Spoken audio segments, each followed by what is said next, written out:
Hello everyone, welcome to MBQs classes की free research और stat lecture series में आज का जो हमारा टॉपिक है वो बहुत आसान सा टॉपिक है। लेकिन बहुत कम पूछा जाता है एग्ज़ाम में। लेकिन अगर ये प्रश्न पूछा जाता है अगर, तो फुल मार्क्स में आएगा। आपको 10 मार्क्स में डिटेल में इसको लिखना पड़ेगा और बिल्कुल बेसिक सा है। इसमें कुछ कोई सिद्धांत नहीं है, सिंपल आपको डाटा जो है वो ध्यान में रखना है। उसकी क्रोनोलॉजी जो है, क्रम जो है उसका आपको दिमाग में रखना है। टॉपिक का नाम है हिस्टोरिकल बैकग्राउंड ऑफ रिसर्च, कि कहाँ से रिसर्च शुरू हुई। इसके दिमाग में ये आइडिया आया कि हमें रिसर्च करनी चाहिए और रिसर्च बेस्ड मेडिसिन का ही प्रयोग करना चाहिए। रिसर्च कब शुरू हुई, आयुर्वेद में रिसर्च कहाँ से शुरू हुई और मॉडर्न मेडिसिन में रिसर्च कब से शुरू हुई, ये दोनों पॉइंट्स जो हैं वो आपको इसमें एक्सप्लेन करने हैं। तो अगर ये प्रश्न आया तो 10 मार्क्स में आएगा। तो आपको 5 मार्क्स में लिखना है कि आयुर्वेद में रिसर्च कहाँ से शुरू हुई, और 5 मार्क्स में आपको लिखना है कि मॉडर्न मेडिसिन में रिसर्च कहाँ से शुरू हुई। या फिर कई बार क्वेश्चन सीधा आ जाता है, आयुर्वेद में रिसर्च कब से शुरू हुई, क्या हिस्ट्री है रिसर्च की आयुर्वेद में, ये आप डिटेल में बताइए फुल 10 मार्क्स में। और बहुत बार इंटरव्यू में भी ये प्रश्न पूछा जाता है, चाहे वो आयुर्वेदिक मेडिकल ऑफिसर का इंटरव्यू हो, चाहे वो रिसर्च ऑफिसर का इंटरव्यू हो। स्पेसिफिकली रिसर्च ऑफिसर के इंटरव्यू में और पीएचडी के इंटरव्यू में यही प्रश्न जो है वो पूछा जाता है मेनली, कि कहाँ से शुरू हुई आयुर्वेद में रिसर्च, क्या हिस्ट्री है रिसर्च की आयुर्वेद में। तो बिना टाइम वेस्ट किए शुरू करते हैं कि हिस्टोरिकल बैकग्राउंड क्या है रिसर्च का।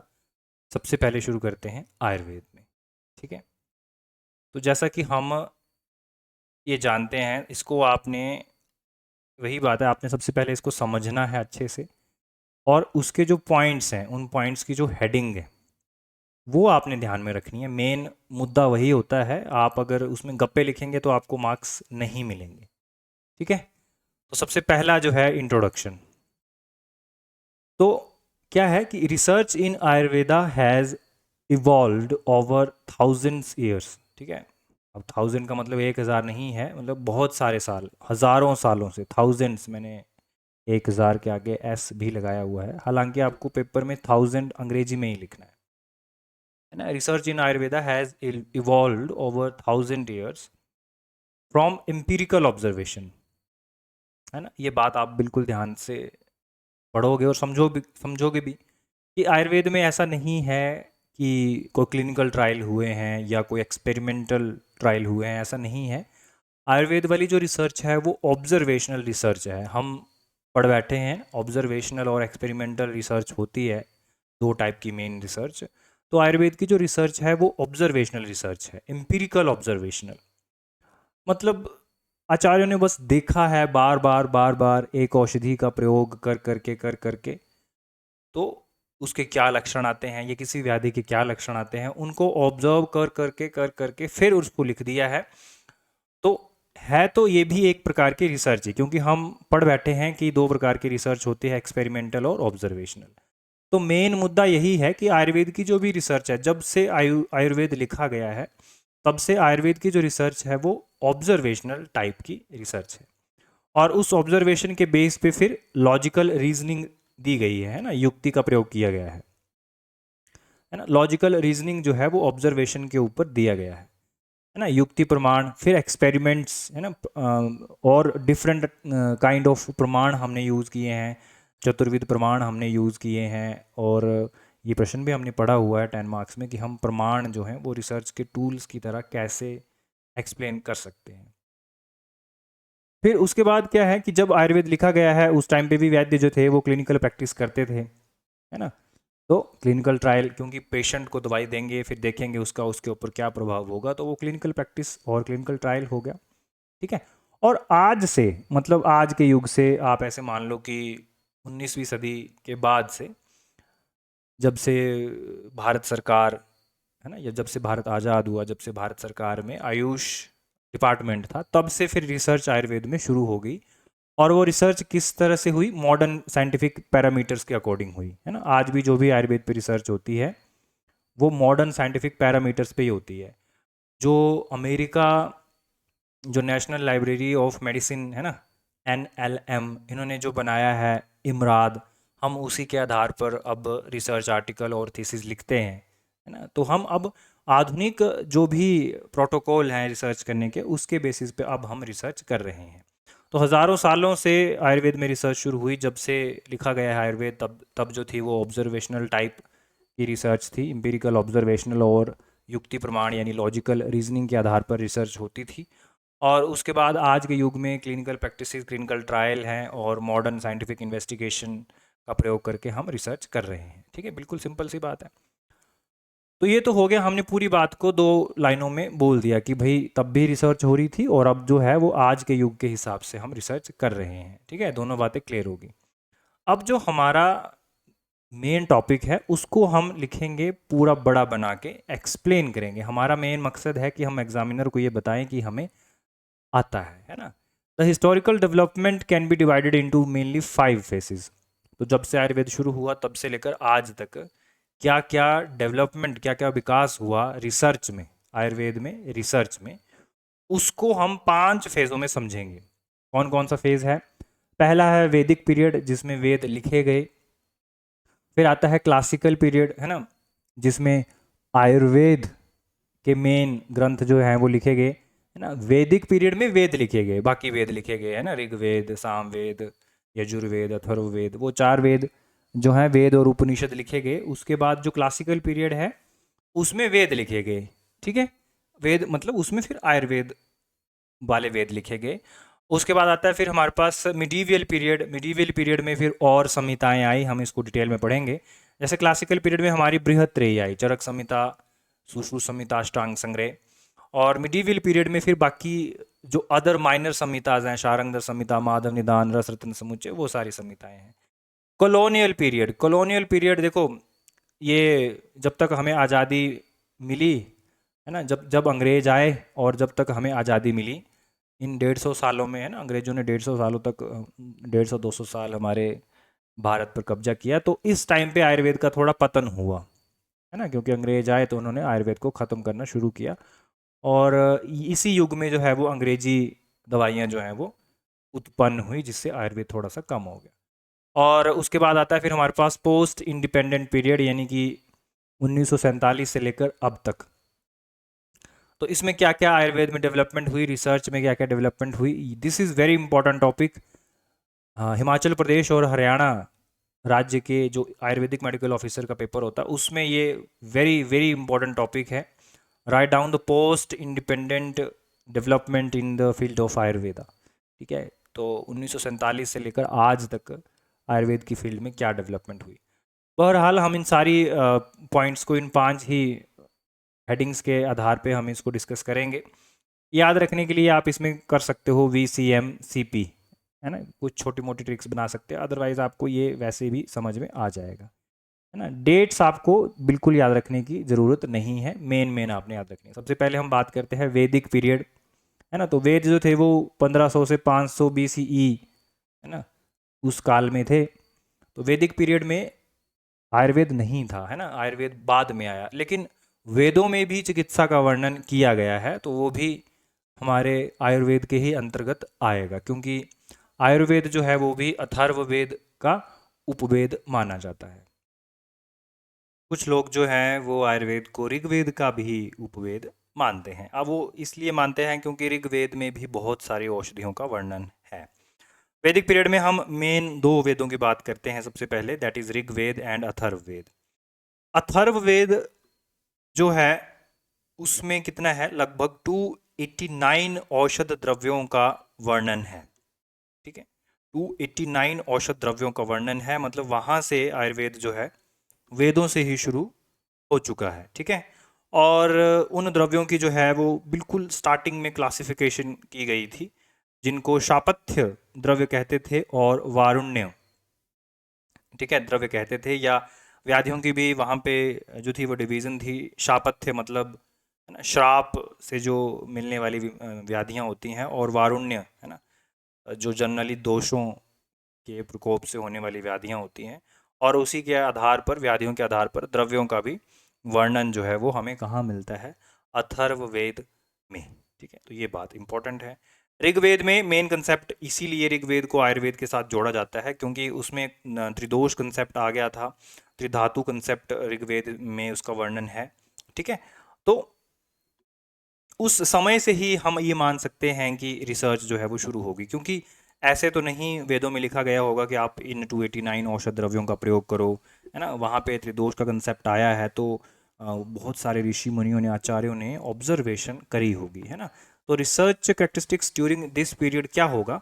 ऑब्जर्वेशन ऑफ हर्ब्स की, इस औषधि, इस स्पेसिफिक औषधि का ये लक्षण होता है, इसको ऐसे हम पहचानते हैं, और इस औषधि को हम इस बीमारी में देंगे तो ये इसका असर होगा। तो ये सारी ऑब्जर्वेशन बेस्ड रिसर्च उस टाइम पे हुई थी। ठीक है, एक्सपीरियंस बेस्ड ट्रीटमेंट हुआ कि वही अनुमान और युक्ति प्रमाण का प्रयोग किया गया है ना, कि एक, आप ऐसे मान लो कि एक वैद्य है और उनको जो है वो ज्ञान दिया है उनके गुरुओं ने, तो गुरुओं ने ज्ञान कहाँ से दिया होगा? अपने एक्सपेरिमेंट से, अपने जो एक्सपीरियंस से। हर दिन उन्होंने अगर मान लो 1000 पेशेंट जो है वो अपनी 1 महीने में देखा है, तो उन्होंने बार बार प्रैक्टिस करी है कि इस औषधि का प्रयोग करने से ये इंसान या फिर ये व्याधि में, इसमें हमें फ़र्क मिलता है। तो ये सारी जो ऋग्वेद और अथर्ववेद में जो भी रिसर्च हुई है वो है एक्सपेरिमेंटल रिसर्च और एक्सपीरियंस बेस्ड रिसर्च, आप इसको बोल सकते हो। युक्ति और अनुमान प्रमाण का प्रयोग इसमें किया गया है। ठीक है, हेतु लिंग औषध का प्रयोग किया गया है ना, कि कॉज इफेक्ट जो हमारी थ्योरी है ना, कॉज और इफेक्ट थ्योरी, जिसको हम कोहॉर्ट स्टडी भी कहते हैं आज के युग में, तो वो सारी चीज़ें जो हैं वो उस ज़माने से शुरू हो गई हैं, ऐसा हम मान सकते हैं, है ना, क्योंकि ये भी एक प्रकार की ऑब्जर्वेशनल रिसर्च है। अब हम दूसरे पॉइंट पे आते हैं, दैट इज़ क्लासिकल पीरियड। अगर आपको क्लासिकल पीरियड नहीं लिखना है तो आप संहिता पीरियड लिख सकते हो, ज़्यादा बेटर होगा, ज़्यादा इम्प्रेसिव होगा। संहिता जो है उस समय आयुर्वेद जो है लिखा गया, so it is also known as golden era of Ayurvedic research, क्योंकि यहीं से जो है वो ऋषि मुनियों ने क्या किया, पहले जो था वो पूरे वेद लिखे जिसमें पूरे जीवन का सार है कि ज़िंदगी हमें कैसी जीनी चाहिए। लेकिन जैसे ही हम आयुर्वेद की तरफ आए, जब आयुर्वेद लिखा गया, तो उसमें स्पेसिफिकली जो है वो व्याधियों, है ना, शारीरिक और मानसिक व्याधियों के ऊपर ज़्यादा ध्यान दिया गया। चरक संहिता, जब चरक संहिता लिखी गई है ना, तो इसमें क्या क्या मेनली क्या क्या है, इसमें बहुत सारी मेडिसिन, है ना, और फिलोसफिकल रिसर्च हुई है। और इसमें क्या क्या मेन मेन मुद्दे आते हैं, जैसे युक्ति प्रमाण है जिसको हम लॉजिकल रीजनिंग मानते हैं, तो ये भी इसी दौरान जो है रिसर्च के टाइम पे ये जो लिखा गया है। ठीक है, औज के बारे में वर्णन है, दोष है, धातुएं हैं, बहुत सारे केस डिस्क्रिप्शन है। केस का मतलब बहुत सारी व्याधियों के बारे में बताया गया है। क्लिनिकल डिसीजन मेकिंग के बारे में कहा गया है, साध्य असाध्य अवस्था, है ना, के बारे में कहा गया है। बहुत सारे अरिष्टों का वर्णन किया गया है चरक संहिता में। निदान संप्राप्ति व्याधियों की जो है वो एक्सप्लेन की गई है। ठीक है, लक्षण एक्सप्लेन किए गए हैं, चिकित्सा एक्सप्लेन की गई है, प्रोग्नोसिस और उपद्रव भी एक्सप्लेन किए गए हैं, और वो सारे के सारी चीज़ें जो भी एक्सप्लेन की गई हैं सिस्टमिकली एक्सप्लेन की गई। तो वो जो चीज़ें लिखी गई हैं वो ऑफ कोर्स ऑब्जर्वेशन बेस्ड चीज़ें हैं। उस टाइम कोई एक्सपेरिमेंट्स लैब तो नहीं थी, है ना, तो ऑब्जर्वेशन बार बार देख देख के, है ना। जैसे आप यहाँ पे लिख भी सकते हो, इटियोलॉजी में टिक लगा के यहाँ पे लिख भी सकते हो कि जैसे आचार्यों ने वहाँ पे बार बार लिखा, बार बार देखा कि तिल, क्षीर, गुड़ और कफवर्धक आहार विहार का सेवन करने से क्या होता है, कृमि रोग उत्पन्न होते हैं। तो ये बात उन्होंने तब लिखी जब उन्होंने हजारों बार देखा होगा कि जो इंसान तेल, क्षीर, गुड़ और कफवर्धक आहार विहार का सेवन करता है तो उनको कृमि जो है वो उत्पन्न हो जाते हैं, तभी उन्होंने लिखा होगा ऑब्जर्वेशन के बेस पे। तो आप इसमें कृमि वाला एग्जाम्पल डाल सकते हैं ज़्यादा इंप्रेसिव करने के लिए। इसी काल में फिर सुश्रुत संहिता लिखी गई जिसमें सर्जरी के ऊपर बहुत सारी रिसर्चेज हुई, है ना। उसी सुश्रुत संहिता में कैडवरिक डायसेक्शन के बारे में डिस्क्रिप्शन है, तो फर्स्ट एनाटॉमिकल रिसर्च मॉडल हम इसको मान सकते हैं, है ना। ऐसे नहीं आचार्य सुश्रुत ने इतनी धमनियाँ और इतनी सिराएं और इतनी स्नायु के बारे में वर्णन किया, उन्होंने एग्जैक्टली ऐसा नहीं थे कि वो अंतर्यामी थे कि समाधि में बैठे और पता चल गया, उन्होंने बॉडी को खोला, उन्होंने कैडबेरिक डायसेक्शन करी। तो हम ये मानेंगे कि हम सुश्रुत को हम फादर ऑफ सर्जरी कहते हैं क्योंकि उन्होंने पहली एनाटॉमिकल रिसर्च मॉडल जो है इस दुनिया को दिया, है ना, उन्होंने डायसेक्शन करी। जो डायसेक्शन है वो क्या चीज़ है, वो भी एक रिसर्च है ना। सर्जिकल इन्वेंशन करी उन्होंने, राइनोप्लास्टी करी और उसके डिस्क्रिप्शन उन्होंने उत्तर तंत्र में दिया। कैटरैक्ट की सर्जरी करी, उसका डिस्क्रिप्शन दिया। फ्रैक्चर की क्लासिफिकेशन करी, फ्रैक्चर की जो है हीलिंग कैसे होती है, फ्रैक्चर को कैसे मैनेज करते हैं इसके बारे में सूत्र और निदान स्थान में बताया, सब कुछ बताया। तो ये सारी चीज़ें क्या हैं? ये सारी चीज़ें रिसर्चेज ही हैं। एनोरेक्टल सर्जरीज के बारे में बताया, क्षार सूत्र के बारे में बताया आचार्य सुश्रुत ने अपने क्लासिकल संहिता काल में। ठीक है। और उसके बाद हम अष्टांग हृदय के बारे में बात करें तो उन्होंने क्या किया, उन्होंने एक तरह की क्या करी, आप इसे समझ सकते हो लिटरेरी रिसर्च करी। कि उन्होंने क्या किया, चरक संहिता, सुश्रुत संहिता और कुछ अपना ज्ञान, है ना, दोनों चीज़ों को मिलाया और एक बहुत अच्छी संहिता बनाई, अष्टांग हृदय या अष्टांग संग्रह, सिस्टमिक कंपाइलेशन, है ना, evidence of literary, it is evidence of literature review. आप मान सकते हो कि हमारे जो बाग भट्ट थे उन्होंने क्या किया, चरक संहिता और सुश्रुत संहिता को रिव्यू किया, फिर से रिव्यू किया। तो ये किस प्रकार की रिसर्च होगी, लिटरेरी रिसर्च होगी, है ना। और कम्बिनेशन ऑफ मल्टीपल ट्रीटीज, है ना, मेटा एनालिसिस स्टाइल अप्रोच थी उनकी। सारी चीज़ें जो थी वो क्या कर दी, उन्होंने एनालिसिस करा कि चरक संहिता में ये लिखा है, सुश्रुत संहिता में ये लिखा है और मुझे ये लगता है। तो ये सारी चीज़ें, चरक संहिता, सुश्रुत संहिता, अष्टांग हृदय, अष्टांग संग्रह, ये सारी चीज़ें जो हैं ये एक प्रकार की रिसर्चेज हैं जो कि क्लासिकल पीरियड में हुई या फिर संहिता काल में हुई, और ये उनका प्रूव है। फिर हम मेडिवियल पीरियड पे आ जाते हैं, जब 1200 से लेकर 1800 तक की बात हुई, जब माइनर संहिताएं आई। तो Ayurveda integrated knowledge from the other medicinal system, specifically from यूनानी सिस्टम।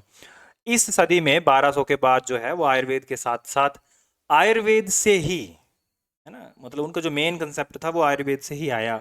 आयुर्वेदा से फिर यूनानी सिस्टम आया। तो लगभग लगभग सेम सेम ही थे, बस नाम नूम, प्लांट्स के नाम उन्होंने कुछ अलग बताए, उर्दू में बताए, हमने संस्कृत में बताए। तो वो सारे जो सिस्टम है वो भी इंटीग्रेटेड सिस्टम, हम इनको मान लेते हैं कि वो आयुर्वेद के साथ ही इंटीग्रेटेड थे। तो वो भी पनपे और वो भी इतने बड़े बड़े सिस्टम हैं, तो वो भी एक्सपेरिमेंटल या फिर ऑब्जर्वेशनल रिसर्च के एग्जाम्पल हैं। ठीक है। और उसके बाद जो मेन आता है फिर हमारी माइनर संहिताएं। तो माइनर संहिताओं में जैसे हम डिस्कशन करते हैं कि माधव निदान, तो माधव निदान भी बाद में आई, है ना, इसी काल में आई। और एक कंपेरेटिव डायग्नोस्टिक डिस्क्रिप्शन जो है वो माधव निदान में है, कंपैरिजन है और डायग्नोसिस, है ना, निदान और संप्राप्ति के बारे में अच्छे से एक्सप्लेन किया गया है। और एक जिसको हम मेनली मान सकते हैं कि डिफरेंशियल डायग्नोज कैसे करते हैं, डायग्नोज बनाते कैसे हैं, ये सारी चीज़ें इसी माधव निदान में एक्सप्लेन की गई, जैसे मॉडर्न हम डिफरेंशियल डायग्नोज बनाते हैं।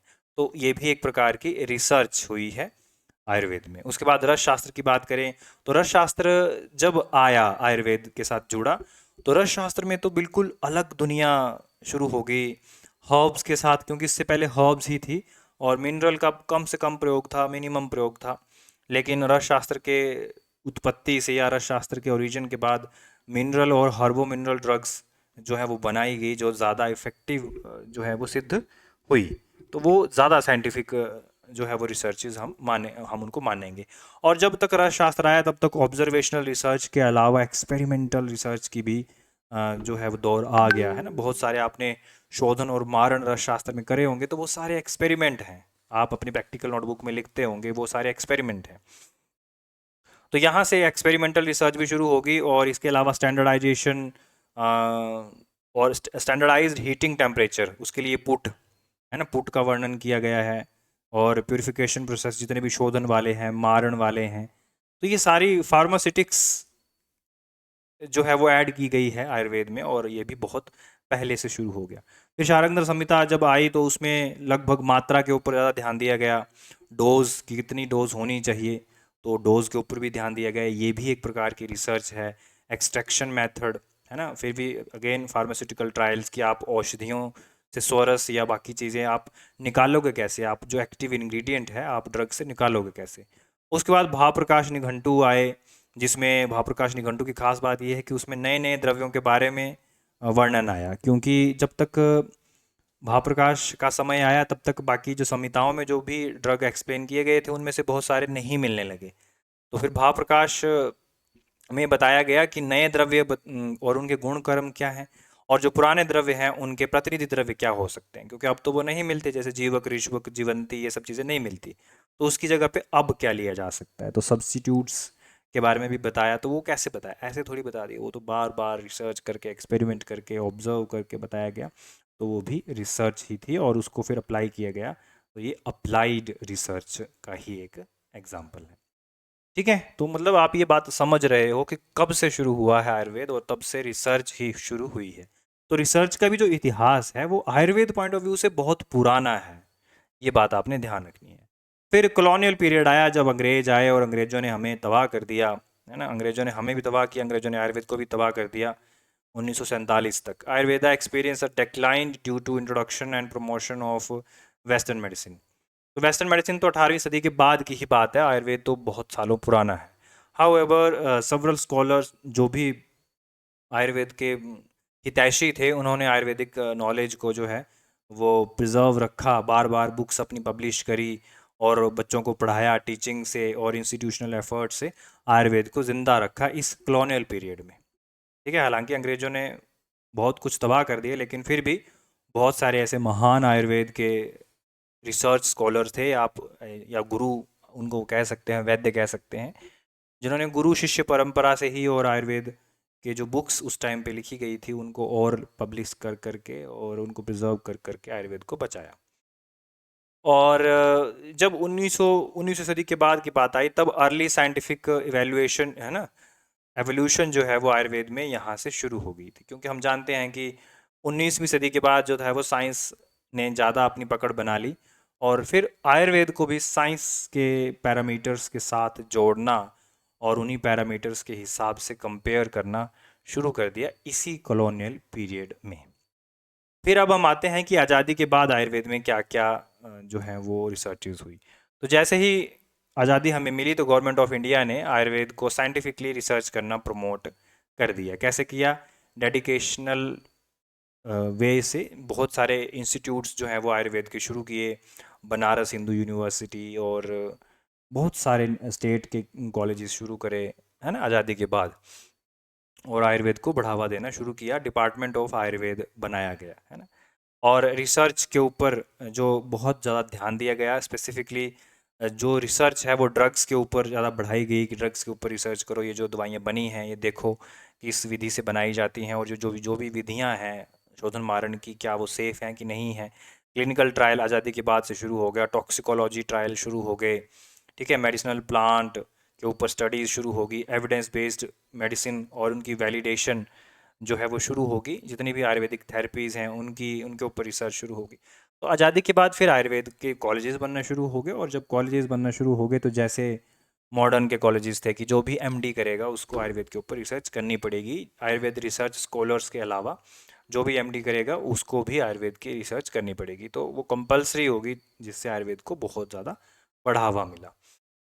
और आज के युग में, अब हम आज की बात करें, 2000 के बाद की बात है, तो मॉडर्न हमारे पास नई नई लैब्स हैं, एडवांस टेक्निक्स हैं, है ना, जैसे हम क्रोमेटोग्राफी यूज़ करते हैं, मॉलिक्यूलर बायोलॉजी यूज़ करते हैं, क्लिनिकल रिसर्च मेथड्स यूज़ किए जाते हैं, है ना, to evaluate the safety efficacy of Ayurvedic medicine. तो आज के युग में हम एआई का भी प्रयोग कर रहे हैं, नई नई लैब्स का प्रयोग करते हैं, है ना, सरकार जो है वो हेल्प करती है, CSIR, CCRAS, ये सारे इंस्टीट्यूट्स हैं जहाँ पे आयुर्वेद के ऊपर रिसर्च की जा रही है और आज के युग के हिसाब से ही की जा रही है। तो ये था आयुर्वेद जब से शुरू हुआ, 5 मैंने आपको पूरे के पूरे मेथड्स, पूरे के पूरे जो फेजेस हैं जहाँ पे आयुर्वेद में विकास हुआ, रिसर्च में विकास हुआ, वो मैंने आपको बता दिए। तो आपने वो बिल्कुल ध्यान में रखने हैं और उनको एक बार अभी वीडियो को आप यहाँ पे रोक के फिर से शुरू करो और उसको 1.5 पे सुनो, तो आपको अच्छे से रिवाइज हो जाएगा। अब हम आते हैं historical background of modern research. ये टॉपिक उतना इम्पोर्टेंट है नहीं हमारे लिए, क्योंकि ये हमारे काम की चीज़ नहीं है, लेकिन थोड़ा बहुत हमें इसका आइडिया होना चाहिए, ठीक है, कि आयुर्वेद के अलावा मॉडर्न मेडिसिन जो है उसमें रिसर्च कब से शुरू हुई। तो रिसर्च जो है वो हम पहले जानते हैं सालों सालों से जो है होती आ रही है, साइंटिफिक रेवोल्यूशन हुई, ठीक है। तो मॉडर्न की भी जो रिसर्चेज हुई हैं वो भी हम 5 फेज़ में इनको पढ़ेंगे। सबसे पहले एंशियंट पीरियड था, जो आयुर्वेद वाला पीरियड था 500 CE से पहले। उसके बाद मिडल एजेस 500 से 1500 CE, और उसके बाद आता है बर्थ ऑफ साइंटिफिक मेथड्स 1500 के बाद, जो है वो ज़्यादा साइंस को ज़्यादा तवज्जो दी गई 1500 से 1700 तक। और मॉडर्न साइंस यानी मॉडर्न मेडिसिन की जो फाउंडेशन हुई वो मैंने आपको बताया 1700 से 1900 के बीच में हुई, और उसी टाइम पे ज़्यादा जो है वो रिसर्चेज हुई। और फिर आज का युग है, इसको हम EBM कहते हैं, एविडेंस बेस्ड मेडिसिन का युग है, EB एरा। ठीक है, वन बाय वन पढ़ते हैं। एंशियंट पीरियड में क्या हो गया, सबसे पहले प्रिमिटिव रिसर्च शुरू हुई, वही सेम ऑब्जर्वेशनल है ना, ट्रायल ऑब्जर्वेशनल और क्लिनिकल ट्रायल्स शुरू में शुरू हुए ऑब्जर्वेशन के बेस पे ही, जैसे आयुर्वेद पे हुआ। इसमें fire tools, herbal medicine used based on repeated experience, है ना। तो सेम वही उन्होंने भी आग का यूज़ किया ट्रीटमेंट करने के लिए, अंग्रेज़ों ने भी, और हर्ब्स का, है ना, बहुत सारी औषधियों का प्रयोग किया। आप हैरी पॉटर में देखते हैं ना, वो तो एक चलो हाइपोथेटिकल कंसेप्ट है, लेकिन बहुत सारी वेस्टर्न कंट्रीज़ की मूवीज़ हैं, उसमें भी बताया गया है, डॉक्यूमेंट्रीज़ हैं कि कहाँ से मॉडर्न पैथी जो है वो शुरू हुई। तो उनका भी मेन मकसद यही था कि रिपीटेड एक्सपीरियंस से, है ना, बार बार जो है देखा एक ही चीज़ को कर करके, तो उससे ये बात क्लियर होगी कि हाँ, ये हमारे लिए फ़ायदेमंद है। कंट्रीब्यूशन ऑफ ग्रीक सिविलाइजेशन, देखो ये हम एनसीईआरटी भी पढ़ के आए हैं, हम नीट भी दे के आए हैं, हमें पता है कि ग्रीक सिविलाइजेशन का बहुत ज़्यादा रोल है मॉडर्न मेडिसिन में। हर वर्ड आप साइंस में पढ़ते हो तो ग्रीक वर्ड ही होता है, क्योंकि उन लोगों ने बहुत काम किया, वो बहुत इंटेलिजेंट लोग थे। जिसमें सबसे पहला इसमें आता है हिपोक्रेट्स, ये बात इसके बारे में भी आपने सुना होगा कि फादर ऑफ मेडिसिन है ना। हिपोक्रेट्स को हम मॉडर्न मेडिसिन में जो है फादर ऑफ मेडिसिन मानते हैं। तो इन्होंने सबसे पहले इनका भी मेन मकसद यही था कि ऑब्जर्वेशन को ज़्यादा ध्यान, मतलब उसके ऊपर ज़्यादा जोर डाला कि ऑब्जर्व करो कौन सी मेडिसिन कैसे काम कर रही है, कौन सा सिस्टम कैसे काम कर रहा है, और उसी के बेस पे ट्रीटमेंट किया जाएगा। ठीक है, rejected super natural causes, Ayurveda में जिनको भूत भूत और कहा गया है ना, भूत अधिकार कहा गया, उनको यहाँ पे हिपोक्रेट्स ने रिजेक्ट कर दिया कि ऐसा कुछ नहीं होता, सुपर नेचुरल, ये भूत प्रेत, ये कुछ कोई भी चीज़ें नहीं होती हैं। और इन्होंने क्या किया, रेशनल अप्रोच जो है वो इंट्रोड्यूस की। रेशनल अप्रोच का मतलब कि जो हमारी बीमारी होती है उसका कोई नेचुरल कॉज भी होता है। ठीक है, ये बात आपने ध्यान रखनी है। उसके बाद और भी साइंटिस्ट आए, एरिस्टोटल की हम बात करते हैं, बायोलॉजी में इनको बहुत इंपॉर्टेंट रोल है। तो इन्होंने लॉजिकल रीजनिंग के ऊपर ज़्यादा ध्यान दिया। जब हम ऊपर बात कर रहे थे हिपोक्रेट्स की, तो इन्होंने क्या किया, ऑब्जर्वेशन के ऊपर ज़्यादा ध्यान दिया। एरिस्टोटल ने लॉजिकल रीजनिंग ढूंढने पर ज़्यादा ध्यान दिया, है ना। और इन्होंने बायोलॉजिकल क्लासिफिकेशन को डेवलप करने में बहुत अपना जो है वो मेन इम्पोर्टेंट योगदान दिया है, जो हम पढ़ते आए हैं एनसीईआरटी में। फिर हम मिडिल एज की बात करें तो इसमें जो है 500 से लेकर 1500 CE तक, इसमें जो है मॉडर्न मेडिसिन या आप साइंस मान सकते हैं, साइंस जो है वो थोड़ी सी इसकी प्रोग्रेशन स्लो हो गई, क्योंकि उस टाइम पे ब्लाइंड फेथ बहुत ज़्यादा शुरू हुआ। अंग्रेज़ों में भी आपने वो बहुत सारी मूवीज़ देखी होंगी जहाँ पर ब्लाइंड फेथ, है ना, काला जादू और ये सारी चीज़ें, ब्लैक मैजिक, अंग्रेज़ों के युग में भी बहुत ज़्यादा शुरू हुआ। तो उसमें थोड़ी सी साइंस जो है वो डाउन, जैसे आयुर्वेद का डाउनफॉल हुआ, वैसे मॉडर्न मेडिसिन का भी हुआ। ठीक है, और लेकिन जैसे आयुर्वेद को बचाया गया, वैसे मॉडर्न मेडिसिन को भी बचाया गया। और इसमें अरब वर्ल्ड, है ना, अरब वर्ल्ड में ज़्यादातर जो है, अरब और पर्सियन वर्ल्ड में इसके नॉलेज को बचाया गया। उसके बाद आता है 1500 से 1700, ये है birth of scientific method. Mainly modern medicine का जो एग्जैक्ट बर्थ हुआ है वो 1500 से 1700 के बाद में ही हुआ है। और इसमें जो है वो साइंटिफिक रिसर्च जो है वो यहाँ से शुरू हुई, यहाँ से बहुत सारे साइंटिस्ट आए, है ना, निकोलस टेस्ला हो गया, और एल्बर्ट आइंस्टाइन हो गया, और न्यूटन, ये सारी, है ना, आइजक न्यूटन, तो ये सारे सारे जब साइंटिस्ट आए तो इन्होंने जब खोजें करना शुरू करी, और उसके बेसिस पे साइंटिफिक रिसर्चेज जो हैं वो 1500 से 1700 के बीच में शुरू हुआ। उसके बाद Andreas Vesalius, father of modern anatomy, इन्होंने क्या किया, इन्होंने भी डाइसेक्शन शुरू करी, और डाइसेक्शन से एम्पिरिकल वेरिफिकेशन जो है वो प्रूव करना शुरू कर दी। तो Andreas Vesalius, father of modern anatomy, आप ये भी एक्सप्लेन यहाँ पे लिख सकते हैं। और फादर ऑफ सर्जरी, जिन्होंने पहली एनाटॉमिकल रिसर्च मॉडल बनाया, वो थे हमारे आचार्य सुश्रुत। फिर आपने ये भी नाम सुना होगा, विलियम हार्वे, जिन्होंने ब्लड सर्कुलेशन डिस्कवर करी। तो ये भी एक प्रकार की बहुत ही बढ़िया ऑब्जर्वेशनल रिसर्च थी, और इन्होंने पहला ट्रू एक्सपेरिमेंट, है ना, he was the first true experimental physiologist, William Harvey, जिन्होंने ब्लड सर्कुलेशन को खोजा था। उसके बाद आता है हमारे पास Francis Bacon, founder of scientific method. ठीक है, इनका मेन फंडा यही था कि आप पहले चीज़ को ऑब्जर्व करो, फिर आप एक हाइपोथेसिस बनाओ, उसी हाइपोथेसिस के ऊपर एक्सपेरिमेंट करो और उसी को कंक्लूड करो, जिससे वो हाइपोथेसिस बन जाएगा प्रिंसिपल, सिद्धांत, है ना। आप कोई चीज़ ऑब्जर्व करो, कोई चीज़ देखो, है ना, कि जैसे अश्वगंधा जो है वो नींद लाता है या नींद में हेल्पफुल है या बीपी कम करता है ना, मान लो। ऑब्जर्व करो, पहले ऑब्जर्व करोगे, फिर आप एक हाइपोथेसिस बनाओ कि हाँ भाई अश्वगंधा जो है वो नींद लाने में हेल्पफुल है। फिर आप एक्सपेरिमेंट करो, तभी आप इस कंक्लूजन पे निकलोगे, और जब वो बात प्रूव हो जाएगी तो वो एक सिद्धांत बन जाएगा। ठीक है। उसके बाद आती है हमारे पास foundation of modern science, specifically 1700 से 1900 वाले पीरियड में एडवर्ड जेनर, आपने सुना होगा इसका नाम, एडवर्ड जेनर।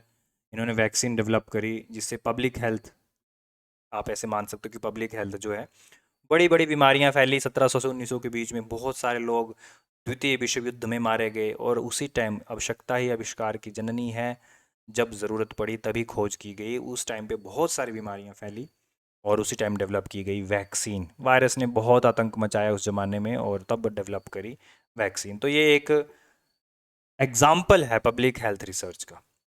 उसके बाद जॉन स्नो है, इसको भी आप जानते होंगे। ये एपिडेमियोलॉजी का बहुत प्रसिद्ध डॉक्टर था या बहुत प्रसिद्ध साइंटिस्ट था, फाउंडर था ये एपिडेमियोलॉजी का। और इन्होंने स्पेसिफिकली कोलेरा, पहले कोलेरा से मर जाते थे लोग, आप इस बात को सोच सकते हो कि कोलेरा से डेथ हो जाती थी। और कोलेरा फैलना या कोलेरा होना उस टाइम पे बहुत आसान था, क्योंकि पानी बहुत गंदा हो गया था। तो जॉन स्नो ने कोलेरा आउटब्रेक स्टडी करी, और इन्होंने पहली एपिडेमियोलॉजिकल मैपिंग जो है वो करी। तो यहाँ पे इन्होंने पब्लिक हेल्थ के ऊपर रिसर्च करना शुरू कर दिया। फिर एक और साइंटिस्ट था जिनका नाम था ग्रेगर मेंडल, आप ये बिल्कुल इनको इनके बारे में जानते हैं। He is the father of genetics, है ना। तो इन्होंने क्या कर दिया, बायोस्टैटिक्स के तो ये फाउंडर ही थे, और जेनेटिक्स लेके आए। इन्होंने जीन्स के ऊपर स्टडी करी और हाइब्रिडाइजेशन, ये सारे कंसेप्ट यही लेके आए हैं। फिर 20वीं सदी की अगर हम बात करें, एविडेंस बेस्ड एरा शुरू हुआ जब 20वीं शताब्दी शुरू हुई, और वहाँ पे सबसे जो फेमस चीज़ आज के रिसर्च में है वो है RCT, randomise control trial. Austin Bradford Hill, इन्होंने RCT मॉडल को इंट्रोड्यूस किया, और ये बात आप ध्यान रखेंगे, ये प्रीवियस ईयर क्वेश्चन भी है, कि आज के युग में स्टैंडर्डाइज्ड क्लिनिकल रिसर्च जो है वो है RCT, रैंडमाइज कंट्रोल ट्रायल, कि रैंडम लोगों को उठाओ और उनके ऊपर रिसर्च करो, ताकि अलग अलग प्रकृति के ऊपर रिसर्च की जाए। मॉडर्न स्टैटिस्टिक्स के बारे में बात करें तो बहुत सारे साइंटिस्ट हैं, है ना। एनोवा टेस्ट दिया, ठीक है, रोनाल्ड फिशर, ठीक है, अनोवा टेस्ट जिन्होंने दिया। पी वैल्यू के बारे में अब आप डिटेल में पढ़ेंगे, स्टैट में पी वैल्यू क्या होती है, रैंडमाइजेशन, ये सारी चीज़ें मॉडर्न स्टैटिक्स में ऐड हुई। और इथिक्स भी इसमें डाले गए, ये आपने पढ़ा हुआ है, इथिकल कमेटी। सिर्फ रिसर्च ही नहीं हुई, उससे पहले जो रिसर्चेज होती थी उसमें एथिक्स नहीं थे, ज़बरदस्ती किसी के ऊपर भी रिसर्च कर लो, किसी को भी उठा लो, किसी को भी मार दो, किसी को भी खिला दो, कुछ भी। लेकिन 1947, मतलब 19वीं शताब्दी के बाद जो है वो रिसर्च में एथिक्स भी ऐड करना शुरू किए गए, और उनमें भी बहुत एवोल्यूशन हुई। जैसे न्यूरेमबर्ग कोड 1947 में आया, ठीक है। और declaration of Helsinki, this is very important, ये आपको 5 मार्क्स में पूछ लिया जाएगा। Declaration of Helsinki, this is very very very important, मैं इसको अगले लेक्चर में कवर करूँगा, आपने ध्यान रखना। बेलमार्ट रिपोर्ट, ये तो मैंने आपको समझाया है, बेलमार्ट का सिद्धांत एथिक्स में, है ना, रिसर्च एथिक्स में। बेलमार्ट रिपोर्ट या बेलमार्ट का सिद्धांत 1979 में ये आया, जिसने इंसानों पे होने वाली और जानवरों पे होने वाली रिसर्चेज के लिए एथिक्स जो है वो एक्सप्लेन किए। वैसे ही जो हेलिंस्की थे, है ना, हेलिंस्की, हमने डिक्लेरेशन ऑफ हेलिंस्की, हेलिंस्की जगह का नाम है, डिक्लेरेशन ऑफ हेलिंस्की में एक्सप्लेन किया गया कि क्लिनिकल रिसर्च जब हम इंसानों पे करेंगे तो उनके क्या मेन मेन मुद्दे होंगे एथिक्स के, जो आपको ध्यान रखने पड़ेंगे। इसके अलावा मॉडर्न टेक्नोलॉजी जो आज हम यूज़ कर रहे हैं वो है मॉलिक्यूलर बायोलॉजी रिसर्च में, जिनोमिक्स यूज़ कर रहे हैं, AI मशीन लर्निंग हम यूज़ कर रहे हैं, बायो इन्फॉर्मेटिक्स हम आज के युग में रिसर्च में यूज़ कर रहे हैं। तो ये पूरी कहानी है कि कब से रिसर्च शुरू हुई, मॉडर्न में भी और आयुर्वेद में भी, और स्टेप वाइज रिसर्च ने कैसे कैसे डेवलपमेंट हुए, वो आपको 10 से 15 मार्क्स में पूछ लिया जाएगा। अगर हरियाणा एमओ की बात करें तो 15 मार्क्स में भी आ सकता है, और अगर ये यूनिवर्सिटी एग्ज़ाम की बात करें तो 10 मार्क्स में आपको डिटेल में पूछा जा सकता है। तो आपने एक्सप्लेन करने हैं बस 5 पीरियड जो हैं वो आयुर्वेद के अकॉर्डिंग और 5 पीरियड जो हैं वो मॉडर्न के अकॉर्डिंग। मेरा नाम है डॉक्टर अक्षय ठाकुर और आपने आज की क्लास में पढ़ा historical background of research in Ayurveda as well as modern medicine. Thank you so much.